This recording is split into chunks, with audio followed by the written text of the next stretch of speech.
the new Danish train is going to be a Ferrari. They don't work. That was such a disaster. 99th train was in Libya. This is the gift we have as designers to give.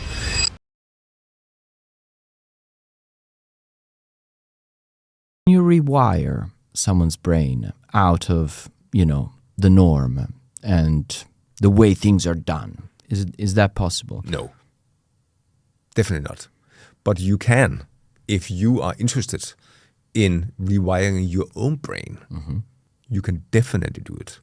But I cannot of course. rewire the people I work with. But what I can do is I can surprise them by putting them in situations where they come out of their comfort zone. Yes. And by that helping them seeing that there is more than what they know.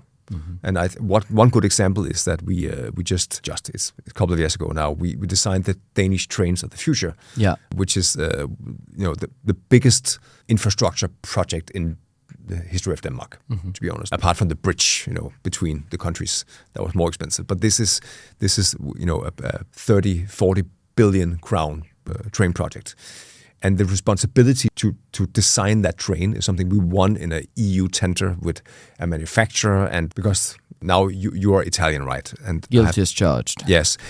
So the last train Denmark got was called the IC4 train. We had IC3 trains, which is intercity, is IC, which was a Danish designed and built train, very successful, not particularly fast, but very sturdy and solid product that still is on the tracks today. Mindful, it is over 45 years old. The next train was designed by Pininfarina, very famous for sports cars, and built by Alessandro Brera out of basically a Fiat company. Fincantieri, all these companies. All the usual suspects from Italy. Exactly. And that train, when it was announced, that was in end of the 90s, was on headlines in all newspapers in Denmark saying the new Danish train is going to be a Ferrari. And that by itself, I was like, a Ferrari. A Ferrari is a car that you treasure, you polish, and you have it in your garage, and you take it out for Sundays, and you show off to your people. A train should not be that. A train should be the most 99.9% of the time it has to work. So that's a bad statement. And it came out, and it has never worked.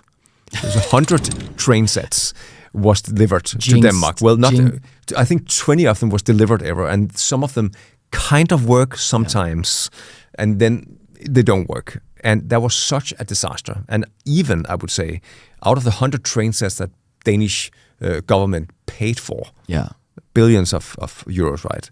Only 99 got delivered at the end. And one train set was gone. And everybody was like, where is it? Was like, we don't know.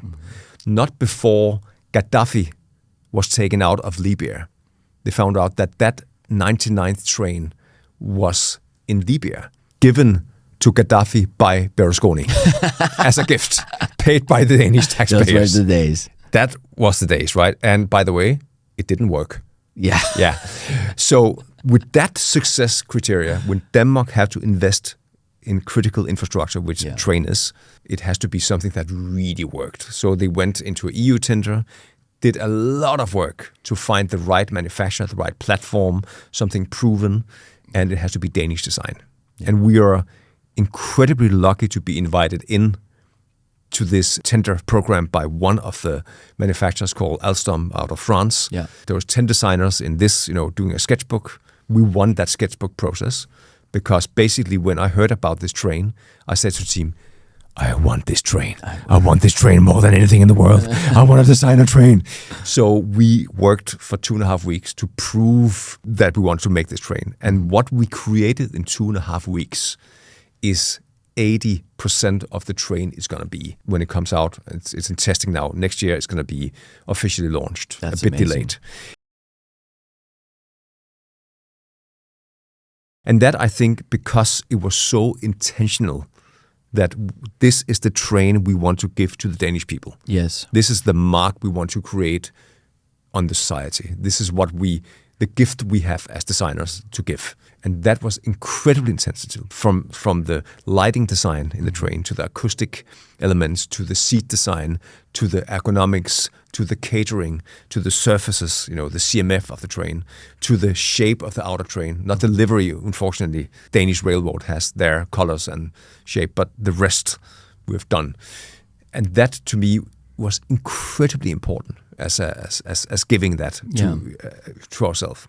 And back to how can you rewire and help the people you work with to change their mind? So the lead designer and product manager of the train is not Danish, he's Japanese. And he's an architect from our team. He did stop a couple of years ago to do his own practice, but he was a very, very perfectionist. Proper Japanese perfectionist. Proper Japanese, kind, amazing, one of the greatest people I've ever worked with. And when we got this project in Wooden House, I said, Suguru, his name is Suguru Kabarashi. Hi. Suguru, you should lead this. And he was like, but I'm an architect. He said, yes, exactly. This is a house on wheels. Mm-hmm. This is something, it can move people. It's architecture that instead of you going to see that one building that you created, you can experience this in all parts of Denmark. Everyone can enjoy your architecture on wheels.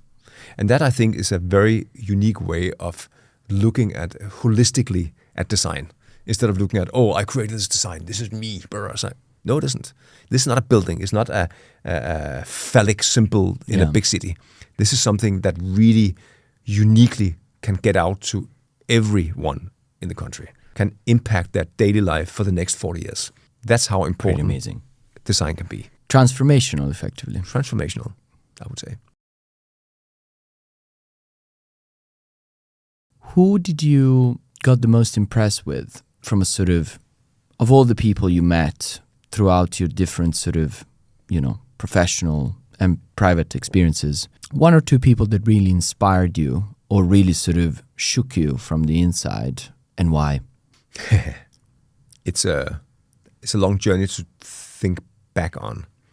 I probably think that my class teacher in these 3 years I went to school, called Market, who was the mother of one of my friends today also, who I played in a children's rock band with when I was little. Played my first drums with him in their house, actually. She got to accept that who I was, because I was definitely like the hippie child who came to school occasionally, was dirty, dirty hair, holes in my clothes, homemade sweaters, and all the other kids were like maybe farmers' children or people who, with education. Mm-hmm. And I came there, I was like completely different, but also probably unique in that setting. She was the one who gave me that, without saying anything, that understanding that was okay. It was okay to be me. Mm-hmm. I didn't have to fit in to the society. Yeah. She's also the one who never told the government that I didn't come to school. And what is interesting about that is that many years after, it actually bite me in the ass that I didn't go to school, because when I want to, my wife is American, and then we wanted to get married and move here. I couldn't do family reunification with her because I didn't go to school. No way. Because if you don't have at least a elementary school examination, you're not a Dane. So I basically had to go out to the VL groups, which is like the